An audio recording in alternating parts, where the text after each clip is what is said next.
Hola, ¿qué tal? ¿Cómo están? Buenas noches, queridos hermanos. Es un gusto poder saludarles, es un gusto poder estar nuevamente reunidos para seguir meditando en esta serie, La ética del reino.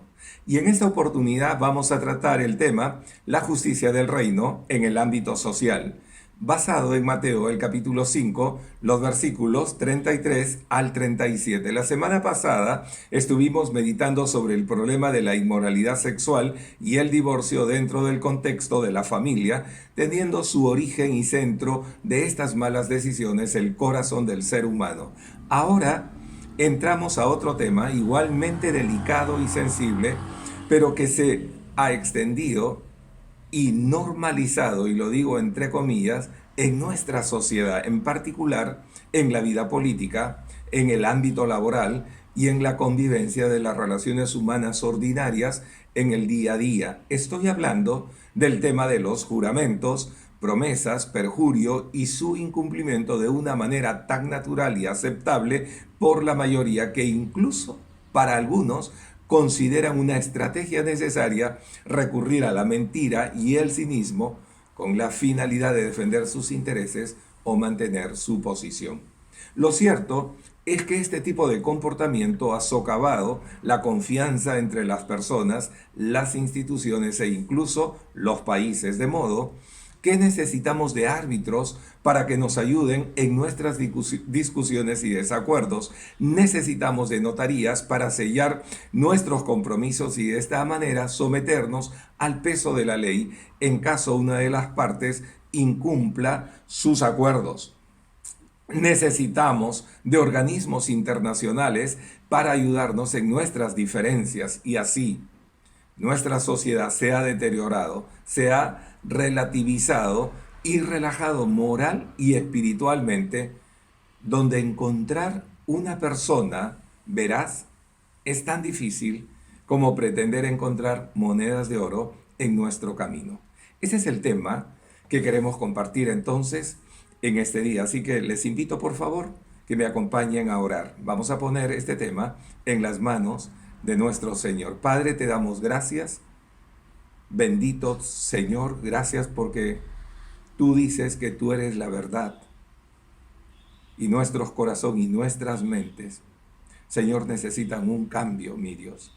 Y solo tú puedes operar de una manera poderosa para erradicar, Señor, de nuestro corazón la maldad, para erradicar, Señor, de nuestro corazón la mentira, para, Señor, formes tú en nuestras mentes, Dios de los cielos, la veracidad, Padre amado, Señor amado, y poder hablar, mi Dios, en el temor de tu nombre, poder hablar, Señor, mi Dios, Padre amado, respetando, sabiendo, Señor amado, que cada uno de nosotros estamos llamados a vivir en la verdad, a caminar en la verdad, a hablar la verdad.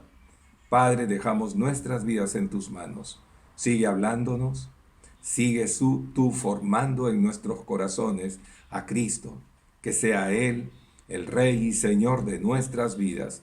Te lo suplicamos y te agradecemos en el bendito nombre de nuestro Señor Jesucristo. Amén. Amén. El tema de la justicia del reino en el ámbito social, entonces lo veremos en 3 puntos.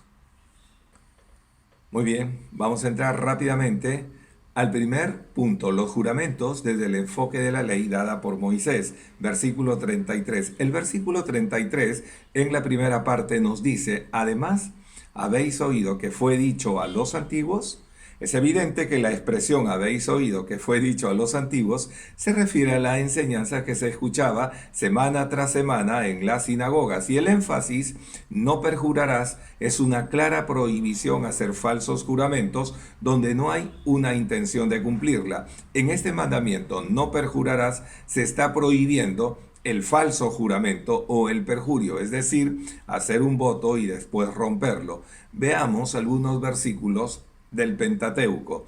Empezamos con Éxodo, el capítulo 20, el versículo 7, que tiene que ver con el tercer mandamiento. No tomarás el nombre de Jehová tu Dios en vano. Veamos luego Levítico 19:12.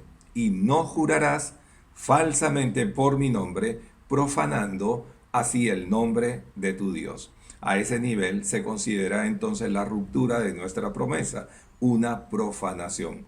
Alguien como se le consideró en el Nuevo Testamento el profano Esaú, que no tomaba en cuenta las cosas sagradas y pasaba por alto o las pisoteaba. Luego veamos Números, el capítulo 30, el versículo 2. Cuando alguno hiciere voto a Jehová, no quebrantará su palabra. Y finalmente, Deuteronomio, el capítulo 23, el versículo 21. Cuando hagas voto a Jehová tu Dios, no tardes en pagarlo. Esto se da en el ámbito íntimo, en el ámbito personal, en tu relación con tu Dios.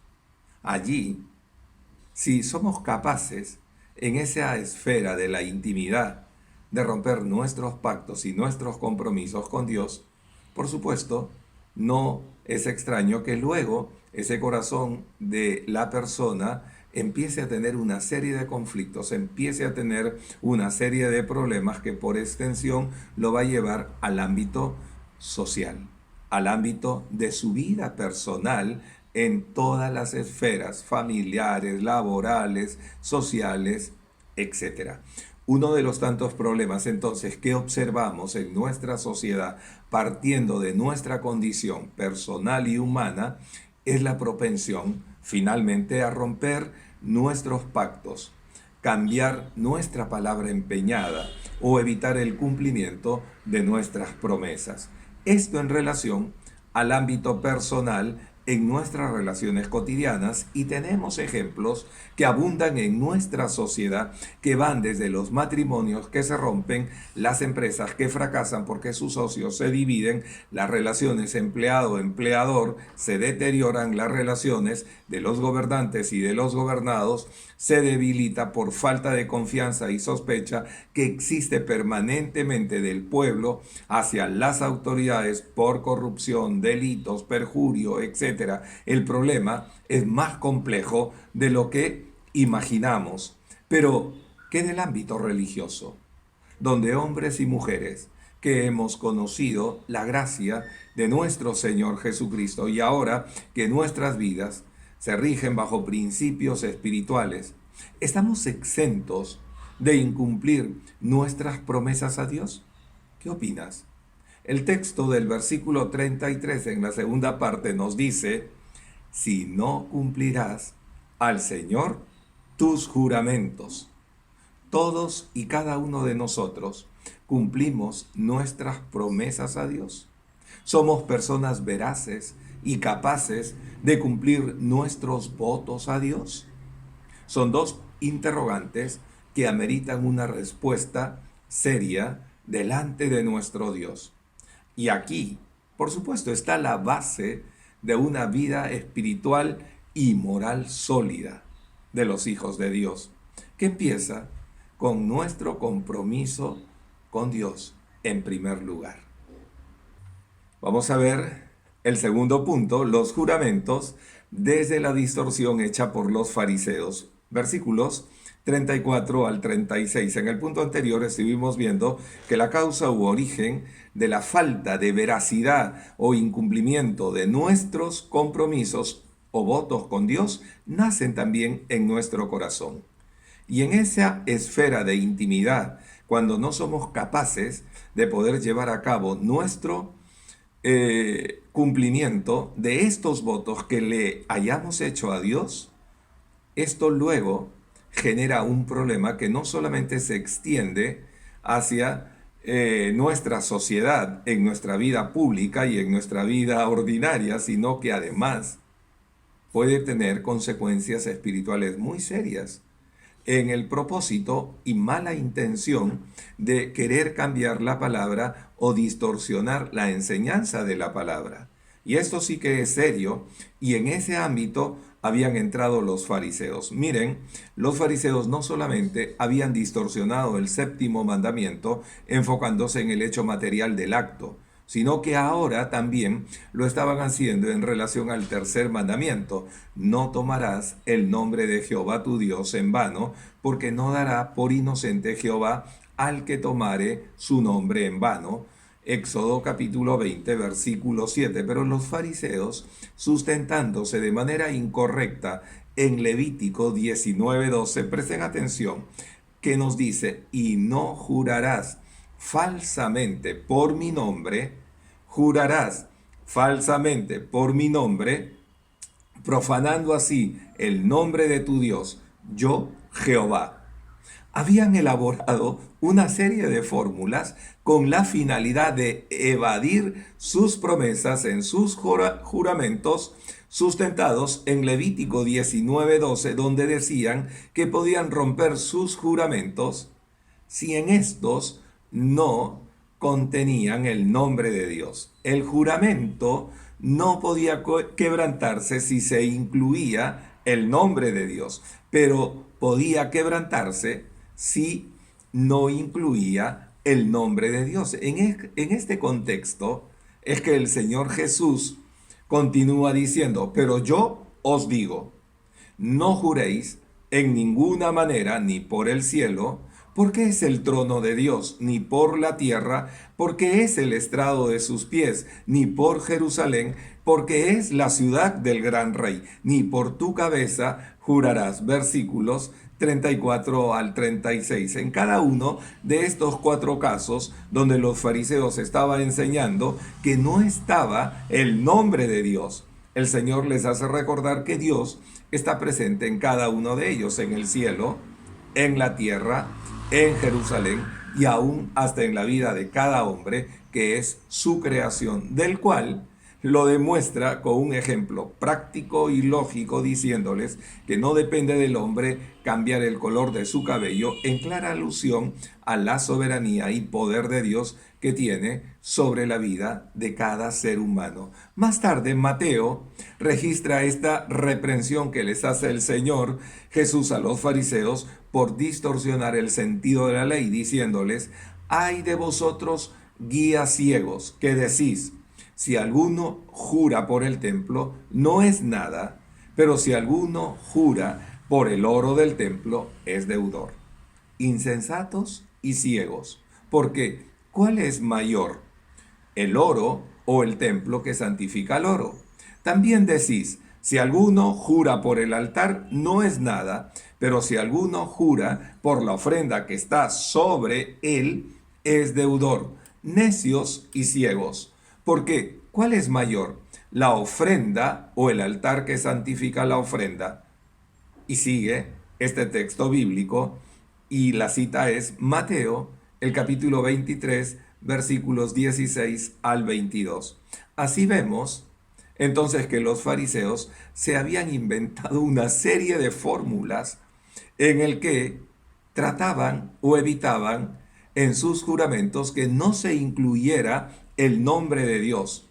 Claro, está que el propósito estaba en poder incumplir esas promesas o esos votos que le hacían a Dios. El Señor les dice, guías necios y ciegos. Indudablemente habían perdido todo sentido de orientación espiritual y toda capacidad mental y lógica en sus argumentos. Y el Señor tiene que decirles necios y ciegos.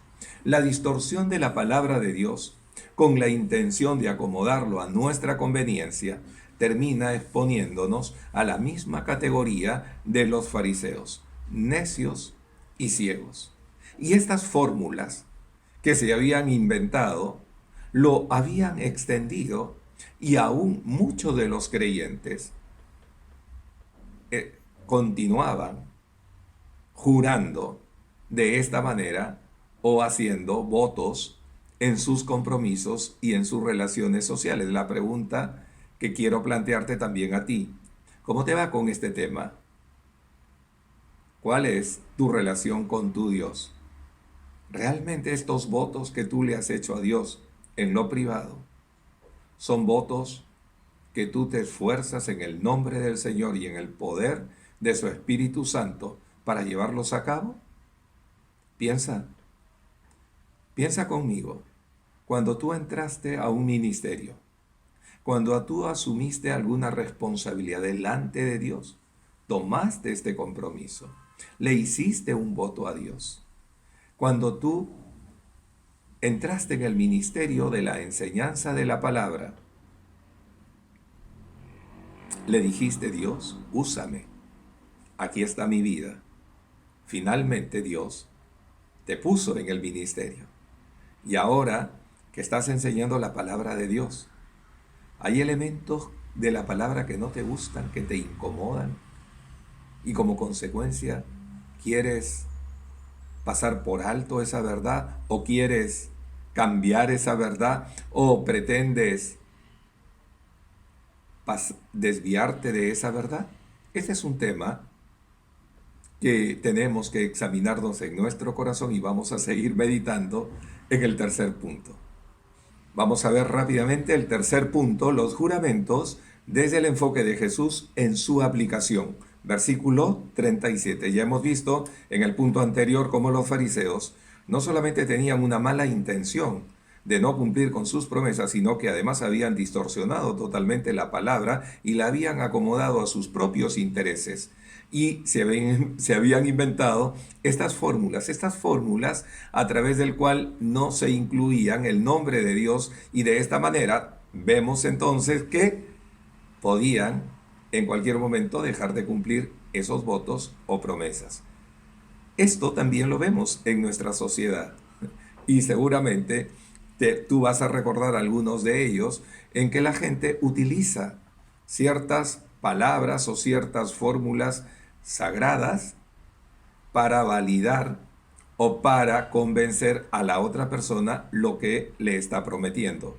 Por ejemplo, veamos algunos de esos ejemplos tan comunes en nuestra realidad o en nuestro medio. Los juramentos como: por mi madrecita, por mi santa madre, por la Sarita, no, por el arcángel Gabriel y sus huestes en el cielo, por la Biblia, ya los más espirituales, etcétera, etcétera. De esta manera abundan entonces los diversos tipos de juramentos en nuestro tiempo, y tenemos que preguntarnos por qué.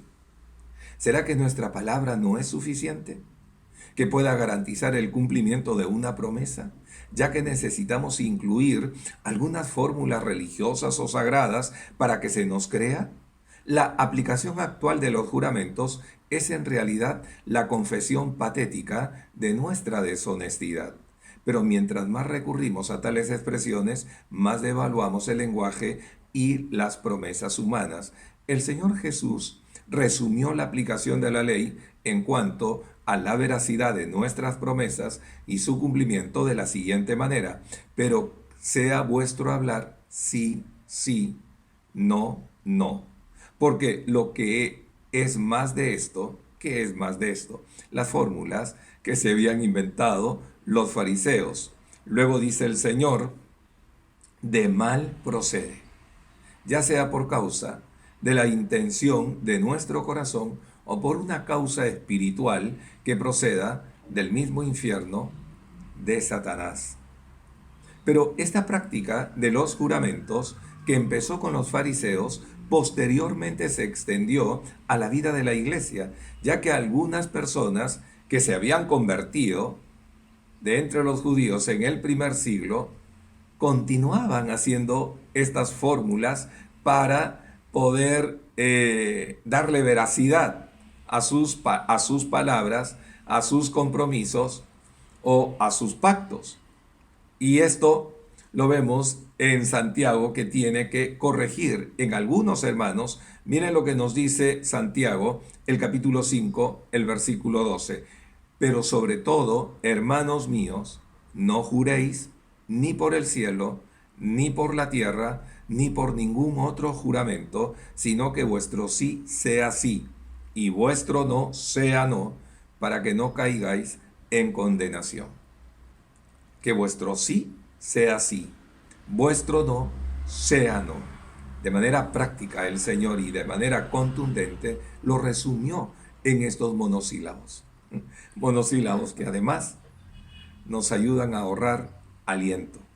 Quienes formamos parte del reino debemos ahorrar nuestras palabras y debemos ser veraces cuando asumamos algún tipo de compromiso, porque el cumplimiento de nuestros compromisos nos lleva a develar el verdadero carácter, la integridad y la vida de piedad que hemos cultivado en la intimidad con nuestro Dios. Que el Señor les bendiga. Nos vemos, amados hermanos, la próxima semana para seguir meditando sobre el Sermón del Monte. Que Dios los guarde y Dios los bendiga.